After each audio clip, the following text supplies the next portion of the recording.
In national news tonight, President Trump is preparing to sit down with Ukrainian President Zelenskyy at the White House on Monday. Tareen Small has the latest from Washington. We had an extremely productive meeting. Fresh off his summit in Alaska with Russian President Vladimir Putin, President Trump is gearing up to meet face-to-face with Ukrainian President Volodymyr Zelenskyy to discuss an agreement to end Russia's war with Ukraine. There's not that much. There's, one or two pretty significant items, but I think they can be reached. Now it's really up to President Zelenskyy to get it done. The president met for nearly 3 hours with Putin in Anchorage Friday, the Russian leader's first visit with an American president since he invaded Ukraine 3.5 years ago.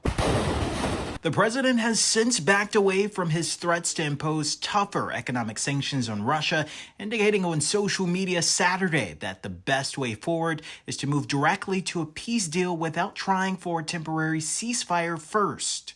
Diplomatic sources tell CBS News European leaders are concerned Donald Trump dropped his ceasefire demand and he and Putin came to an agreement on deal terms that they'll force on Ukraine. On his way back from Alaska, President Trump spoke to Zelenskyy and European leaders by phone to brief them on the summit. The group praised Trump's efforts to, quote, stop the killing in Ukraine and said they were ready to work with the president and Zelenskyy towards a trilateral summit with European support. Since the war began, Russia has seized about 20% of Ukraine's territory. 400,000 Ukrainians have been killed or wounded, along with nearly 1 million Russian soldiers.